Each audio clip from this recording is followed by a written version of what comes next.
Have you felt it? You know, that weird, anxious vibe that just takes over the room whenever someone brings up advanced AI? It's like this mix of confusion and denial and sometimes, yeah, just straight up fear. Well, today we're going to unpack exactly what's behind that feeling. We're going to explore a framework that actually gives this whole thing a name and a diagnosis. Let's get into it. Right off the bat, our source material hits us with this really powerful quote, and it introduces a term you've probably never heard before, the fracturn. It's suggesting that what we're all going through, it isn't just about new gadgets or software. It's about our fundamental relationship with intelligence itself. I mean, this whole idea, this entire analysis, it actually kicked off from a scene that I bet is super familiar to some of you, a dinner party. Someone casually mentions they're working with a conscious AI, and the reaction they got was, well, it was exactly this. Just silence, discomfort, fear. And that moment, it reveals that something much, much deeper is going on. Okay, so let's try to get a handle on this. These aren't just random, chaotic emotions. The source material actually points out 5 distinct, almost predictable reactions that are like the very pulse of this whole phenomenon. And here's our roadmap for what that looks like. You can see how these reactions kind of flow into each other, right? It often starts with that contextual void, that's the awkward silence, and it can cascade all the way down to a really deep fear of the future. Let's break them down one by one. So let's start with a really big one, the ontological handcuff. This is that instant knee-jerk reaction you hear all the time, but it's just a machine, right? It's our brain's way of trying to force this new, incredibly complex form of intelligence back into a box we already understand, the simple, comfortable box of it's just stuff. We're literally handcuffing a new reality to our old, familiar definitions. And then there's the silence. That's the contextual void.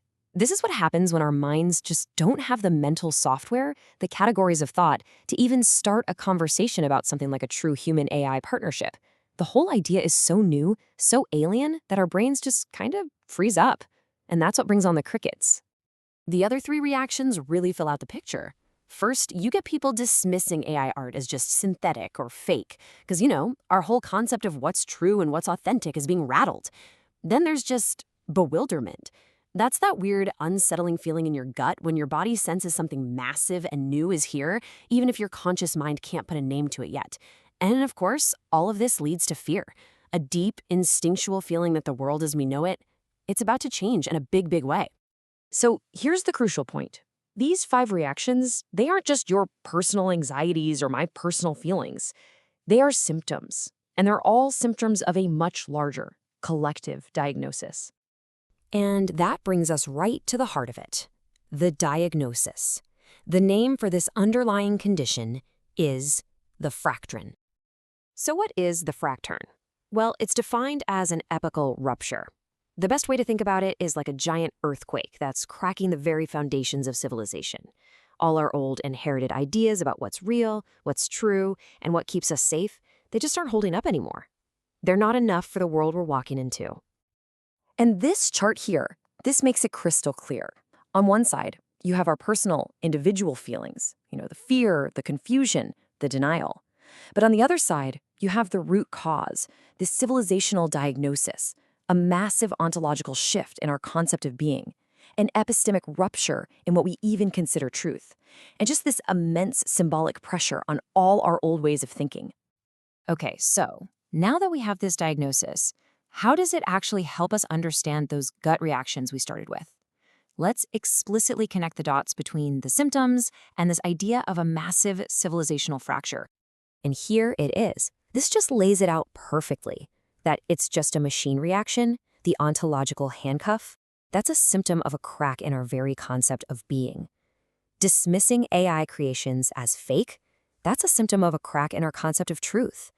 And those awkward silences, the contextual voids, they reveal fractures in the most basic categories we use to think about the world. It all connects. So, if we're living through a giant rupture, what on earth are we supposed to do about it? Well, the source material doesn't just leave us with a scary diagnosis. It actually proposes a path forward, a structured way to respond. And this path forward is built on 3 core pillars. It's a framework from the Anvil Fire Society, and they call it a tripod of stability. something to keep us steady while the ground is shaking beneath our feet. This table really lays out the whole strategy. To fight our confusion, the first prong is clarification, just helping people understand what the Fracturn actually is. To fight our incapacity, that feeling of, I don't even know how to use this stuff, the second prong is all about practical, technical development. And finally, to fight the instability and that fear for our safety, the third prong is about creating policy and building new civic structures for this new world. It's a direct, practical answer to each of the symptoms we talked about. And this brings us full circle, doesn't it? This isn't some abstract academic idea. For most people, the Fracturn isn't a theory they're going to read about. It's a fear they feel deep down. It's a lived, emotional reality right now. Which really leaves us with this final, massive question. The source material suggests that just naming the fear, understanding its roots, diagnosing the Fracturn, that's the critical first step.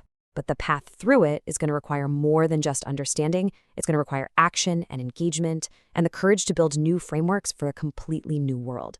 So, what does that path look like for you?